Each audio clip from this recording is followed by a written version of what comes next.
اللہ کے محبوب علیہ السلام نے فرمایا حضرت عیسیٰ آئیں گے قرب قیامت میں، اور یہ ختم نبوت کی بھی دلیل ہے کہ وہ اپنی شریعت لے کر نہیں آئیں گے، حضور کی شریعت کے مطابق فتویٰ دیں گے۔ مسجد اموی کے شرقی مینار سے نیچے اتریں گے، آسمان سے نیچے اتریں گے، دو فرشتوں کے کندھوں پہ ہاتھ رکھا ہوگا، تازہ وضو کے آثار ان کے بدن سے ہویدا ہوں گے اور قطرے ٹپک رہے ہوں گے پانی کے زلفوں سے۔ فجر کی نماز کا وقت ہوگا، لوگ صفے باندھ کے انتظار میں ہوں گے، اقامت کہی جا چکی ہوگی کہ حضرت عیسیٰ آئیں گے۔ کہا جائے گا کہ آپ مصلی پہ آ جائیں، لیکن وہ حضرت امام مہدی سے کہیں گے آپ مصلی پہ آئیں، پیچھے نماز پڑھیں گے امام مہدی کے۔ میرے اور آپ کے آقا و مولا نے کہا، کروڑوں سلام ان پہ، فرمایا کہ وہ وقت کیسا ہوگا جب عیسیٰ ابن مریم آئیں گے لیکن امام تم سے ہوگا۔ تو حضرت امام مہدی کے پیچھے نماز پڑھیں گے، پھر حضور کے دین کے لیے میدان عمل میں نکلیں گے۔ اس وقت امت 3 گروہوں میں بٹ چکی ہوگی۔ احادیث آخر الزماں پڑھیے، ایک گروہ کٹ چکا ہوگا، شہید ہو چکا ہوگا، ایک گروہ فرار کا رستہ اختیار کر لے گا، منطقیں تراش لے گا، فلسفے بھگا رہا ہوگا۔ اتنی بڑی طاقت کے ساتھ لڑنا ہمارے بس کا روگ نہیں ہے، اتنے اسلحے، اتنے آلات حرب و ضرب، اتنی جدید ٹیکنالوجی ہمارے بس کا روگ نہیں مقابلہ کرنا، لہٰذا عافیت قدے میں بیٹھ جائیں گے۔ یہ دوسرا گروہ ہوگا۔ تیسرا گروہ میرے حضور نے ارشاد فرمایا کہ وہ اقصی کے دروازوں پر حق کے لیے لڑ رہا ہوگا۔ حضرت امام مہدی ان کے پاس آئیں گے، ہمارے بنگلوں میں نہیں آئیں گے، ہمارے فارم ہاؤسوں میں نہیں آئیں گے، ہماری مارکیٹوں میں نہیں آئیں گے، امام مہدی ان کے پاس آئیں گے، ان کو آ کے کہیں گے بتاؤ کیا کرنا ہے۔ حضرت عیسیٰ ان کے پاس آئیں گے اور کہیں گے بتاؤ کیا کرنا ہے، یا تو میں بد دعا کرتا ہوں اور یہ سارے جو ہیں وہ آغوش موت میں چلے جائیں گے اور تمہیں فتح ہو جاتی ہے، اور یا پھر ہم ان کے ساتھ لڑتے ہیں، اللہ ہمیں فتح دے گا۔ حضرت عیسیٰ کے انفاس سے دجال یوں پگھلے گا جیسے نمک میں پانی پگھلتا ہے، تو وہ سب کہیں گے ہم نے تو لڑنا ہے۔ حضرت عیسیٰ کہیں گے چلو پھر، اور اللہ تعالیٰ جل شانہ مسلمانوں کو وہ قوت دے گا، اور آج جو دلیر بنے ہوئے ہیں، چونکہ 57 اسلامی ملکوں کے حکمران بھیگی ہوئی بلیاں ہیں، اس لیے وہ شیر بنے ہوئے، اور آج وہ مسلم خواتین پر شراب پھینک رہے ہیں۔ چند اسرائیلی نوجوان اکٹھے ہوتے ہیں اور کہتے ہیں فلاں علاقے میں چلو، غزہ کے فلاں علاقے کی عورتیں بڑی خوبصورت ہیں۔ یہ امت کا یہ آج کا درد ہے، لیکن ہمارے سینے میں ٹھنڈ پڑتی ہے حضور کے ان فرامین کو پڑھ کے کہ یہ کسی پتھر کے پیچھے چھپ کے پناہ لینا چاہیں گے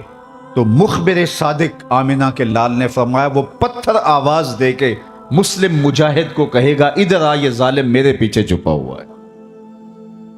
کوئی درخت بھی ان کو پناہ نہیں دے گا سوائے الغرقت نامی ایک درخت کے، جس کے بارے میں وہ جھاڑی ہے، حضور فرمایا شجرۃ الیہود، یہ یہودیوں کا درخت ہے، یہ صرف پناہ دے گا، اس کے علاوہ کوئی ان کو پناہ بھی نہیں دے گا۔ اور سنو تمہیں ٹھنڈ پڑنی چاہیے،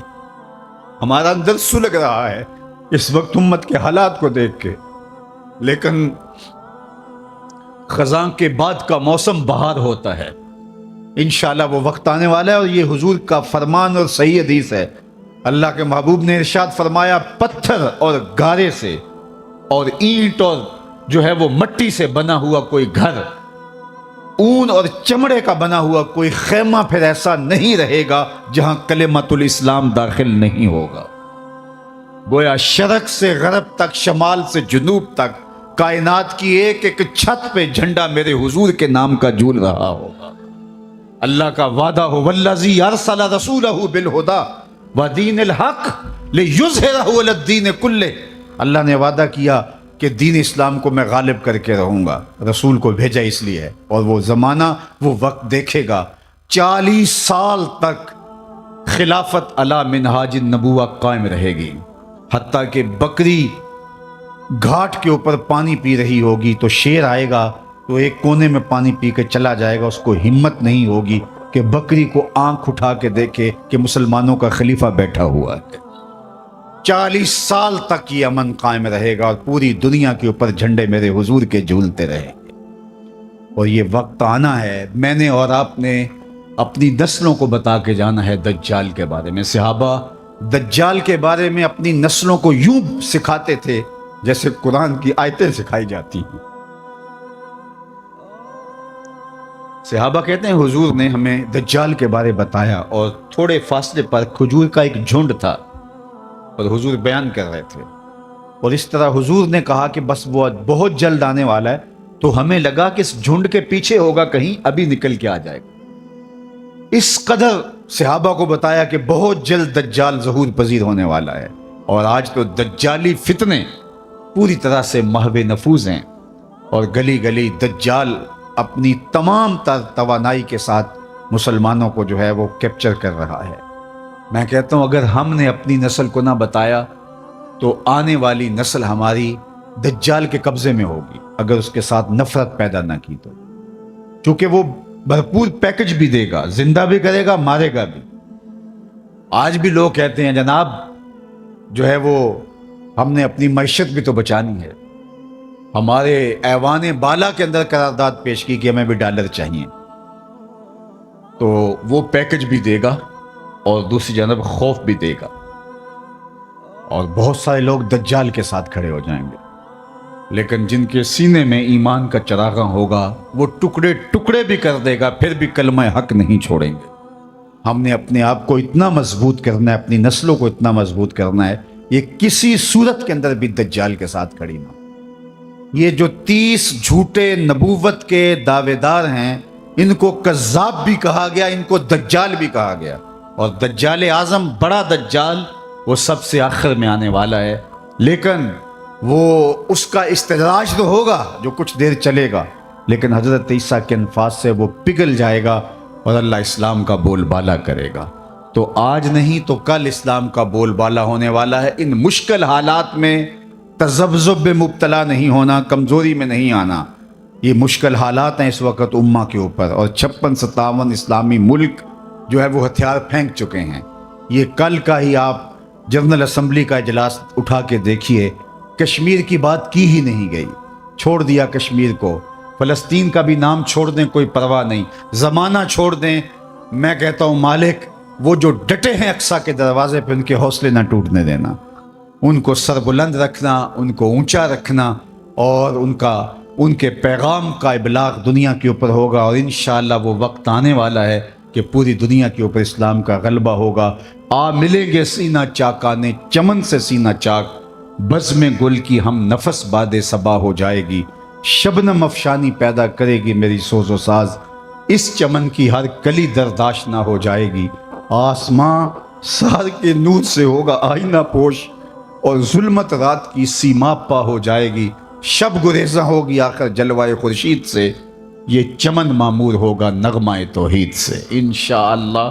ہم نے حصہ ڈالنا ہے اور دعا کرنی، اللہ اگر ہماری زندگی میں حضرت امام مہدی حضرت عیسیٰ آئے، اللہ ان کے لشکر میں شامل فرمانا، اور ہماری اولادوں یا اولادوں کی زندگی میں یہ سعادت ان کو نصیب ہو، تو اللہ وہ دجال کے ساتھ نہ کھڑے ہوں، وہ امام مہدی کے ساتھ کھڑے ہوں، حضرت عیسیٰ کے ساتھ کھڑے ہوں۔ اور انشاءاللہ مجھے یقین ہے کہ ہماری نسل دجال کے ساتھ نہیں کھڑی ہوں گی، ان کی روح اور دین کا نور ان کے سینے کے اندر انڈھیل گئے، اس کے 2 آنکھوں کے درمیان واضح طور پہ کافر لکھا ہوگا، جو مومن دیکھے گا بھی پہچانے گا بھی، اور جب پہچان لے گا پھر کوئی فرق نہیں پڑتا کہ اس کے ٹکڑے کیے جاتے ہیں، اس کے جسم کی بوٹیاں کی جاتی ہیں یا قیمہ کیا جاتا ہے، اس کو کوئی فرق نہیں پڑتا، وہ کھڑا ہو کے کہے گا کہ میں تیرے ساتھ نہیں ہوں، میں حضرت عیسیٰ کے لشکر میں شامل ہوں۔ اللہ جل شانہ کی بارگاہ میں آپ سارے لوگوں کی آمین کے ساتھ دعا ہے کہ اللہ اس امت کو غلبہ عطا فرمائے، اور ہمیں حضور علیہ الصلاۃ والسلام کے دین کا سچا سپاہی بنائے،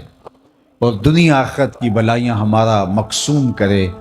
اقبال کے سارے فلسفے کا رس نچوڑیں تو جو جوس نکلتا ہے، رس نکلتا ہے، وہ یہ ہے کہ محمد سے وفا تو نے تو ہم تیرے ہیں،